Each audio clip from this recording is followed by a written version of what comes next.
2 जून 2023। समझो कि आप ट्रेन में हो और आप खुशी खुशी अपने घर जा रहे हो।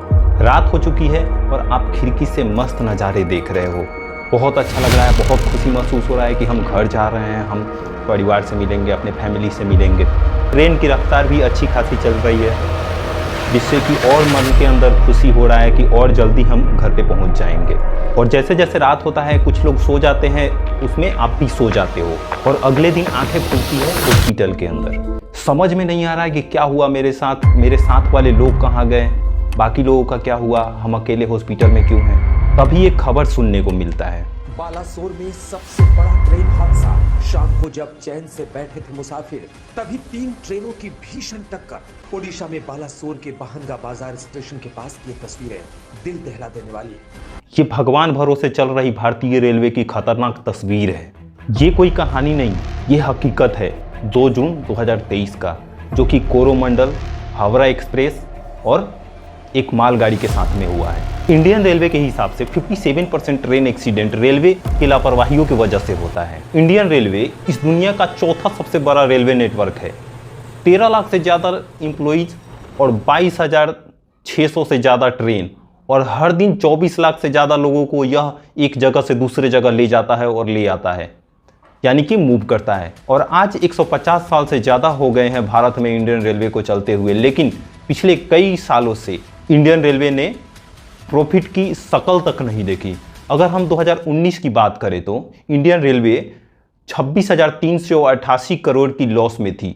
According to Khanna committee reports, Bharat में 76% रेल एक्सीडेंट डीरेल की वजह से होती है, 16% लेवल क्रॉसिंग की वजह से होती है और 7% कोलिजन की वजह से होती है। आपको यह जानकर हैरानी होगी कि इंडियन रेलवे हर 10 किलोमीटर पे 0.73 रुपया का खर्च करता है और कमाता कितना है, हर 10 किलोमीटर पे 0.36 रुपीज। हर पॉलिटिकल पार्टी चाहती है कि वो पावर में रहे।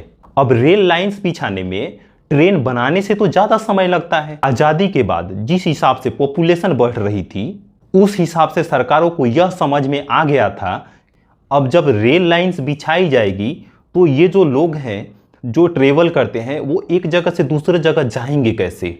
और जो पार्टी पावर में होती है उसके लिए तो उसका 5 साल इंपॉर्टेंट है। तो जनता को यह विश्वास भी तो दिलाना होता है कि पार्टी कुछ ना कुछ उनके लिए कर रही है।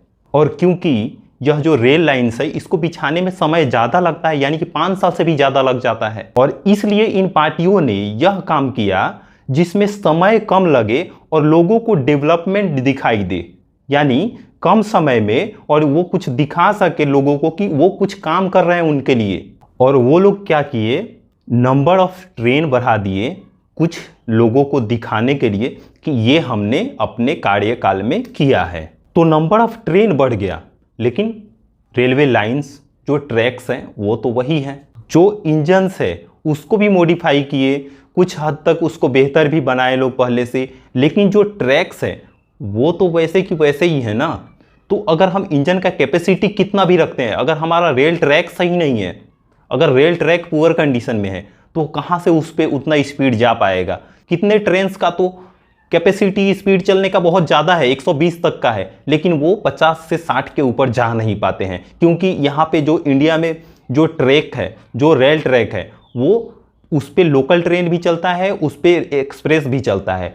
तो वो रेलवे ट्रैक पुअर कंडीशन में है, वो रेलवे ट्रैक का कोई क्वालिटी नहीं है, तो वो कहाँ से उसके ऊपर वो 120 के स्पीड में दौड़ पाएगा और कहाँ से समय पे ले जाके पहुँचा पाएगा आपको आपके घर पे। 100% कह सकते हैं कि ऐसा अगर होता है तो कहीं ना कहीं गवर्नमेंट का और कहीं ना कहीं जो रेलवे मंत्री हैं उन लोगों का गलती है, ताकि वो लोग ट्रेन के पटरी के ऊपर नहीं काम कर रहे हैं, वो लोग ट्रेन के ऊपर काम कर रहे हैं, जबकि हम लोगों को पटरी का ज़रूरत है। पटरी रहेगा तो ट्रेन ज़्यादा स्पीड चलेंगे, डिले नहीं होगा, डिले नहीं होगा तो हर जगह पे, हर स्टेशन पे अगर ट्रेन को हम रोकेंगे तो यही सब हादसा देखने को मिलेगा। अब बात आता है कि ये सब एक्सीडेंट्स को, ये सब जो हादसे हो रहे हैं, इसको रोकने के लिए हम क्या प्रयास कर सकते हैं। तो उसके लिए हमारे तरफ से कुछ सुझाव है। पहला नंबर सुझाव है कि नंबर ऑफ ट्रैक बढ़ाया जाए, ना कि नंबर ऑफ ट्रेन। दूसरा सुझाव है quality of track and time to time inspection and maintenance. यानी ट्रैक का क्वालिटी बढ़ाना पड़ेगा और टाइम टू टाइम इंस्पेक्शन और मेंटेनेंस करना पड़ेगा। तीसरा है सेफ्टी फीचर्स, यानी जो ट्रेन में और ट्रैक्स में और जो स्टेशन पे सेफ्टी फीचर्स लगे हुए रहते हैं उसको थोड़ा और बेटर बनाना पड़ेगा, उसमें थोड़ा और इम्प्रूवमेंट करना पड़ेगा, उसमें थोड़ा और क्वालिटी लाना पड़ेगा। जो बाहर में चल रहे हैं ट्रेन और इतने ज़्यादा ट्रेन चल रहे हैं उसके बाद भी उन लोगों का इतना एक्सीडेंट देखने को नहीं मिलता है जितना इंडिया में देखने को मिलता है। तो उन लोगों से कुछ सीखना पड़ेगा, उन लोगों का सेफ्टी फीचर्स को यहाँ पे लाना पड़ेगा और यहाँ पे इंस्टॉल करना पड़ेगा, तब कुछ हद तक एक्सीडेंट रुक सकता है। चौथा सुझाव है कि जो सेफ्टी फीचर्स पहले से लगे हुए हैं और जो भी यहाँ पे कम्युनिकेशन सिस्टम है उसका डेली चेकलिस्ट होना चाहिए। यानी कि जैसे एरोप्लेन को टेकअप करने से पहले पायलट के द्वारा और टेक्निकल डिपार्टमेंट के द्वारा जो चेकलिस्ट भरे जाते हैं और उसके बाद वो टेकअप करता है, वैसे ही यहाँ पे जो भी ट्रेन खुलता है हर समय उसको हर रोज एक चेकलिस्ट भरा जाना चाहिए और उसके द्वारा वो पूरा पता लगा पाएंगे कि हमारा क्या फीचर्स काम कर रहा है क्या नहीं कर रहा है, और तब जाके वो आगे बढ़ेंगे। ऐसा नहीं कि ये सिर्फ ट्रेन में ही होगा, यहाँ तक कि जो साइट पे काम कर रहे हैं यानी कि जो ट्रैक्स के ऊपर काम कर रहे हैं उनको भी, और जो सिग्नल्स के ऊपर काम कर रहे हैं और जो पायलट्स हैं वो सबको ये सब मिलजुल के करना पड़ेगा। वो सब कोई एक साथ होके अगर ये सब काम करेंगे, हर रोज का अपना काम सही तरीके से करेंगे, तो हो सकता है कि इस एक्सीडेंट को और ऐसे ऐसे हादसे को फ्यूचर में बचाया जा सकता है। और सबसे आखिरी सुझाव यह है कि जो इंडियन रेलवे का सिग्नल्स और कम्युनिकेशन गैप है उसको सबसे पहले सुधारना पड़ेगा, क्योंकि जब ट्रेन ऑलरेडी आके रुका हुआ था, जब मालगाड़ी ऑलरेडी आके लूप पे लगा हुआ था, तो वो जो ट्रेन आ रहा था वो उस लूप लाइन पे कैसे चला गया, सोचने वाला बात है। उस लूप लाइन पे वो गया कैसे? उसको वहां पे नहीं जाना चाहिए था, उसको सीधे निकल जाना चाहिए था। तो वहां पे वो गया क्यों और कैसे गया? क्या कर रहे थे जो अपने इंडियन रेलवे के कर्मचारी होते हैं, जो रेलवे मास्टर होते हैं, जो उसमें पूरा कंट्रोलर होते हैं, वो सब क्या कर रहे थे कि उनको पता नहीं चला कि हमारे एक लूप पे ऑलरेडी मालगाड़ी आके खड़ा है और वहाँ पे हमारा एक दूसरा ट्रेन भी उसी ट्रैक पे आ रहा है। उनको क्या पता चला? कुछ भी पता नहीं चला, और ये कुछ ही समय में इतना बड़ा हादसा हो गया जो कि पूरा इंडिया का दिल दहला देने वाला हादसा है।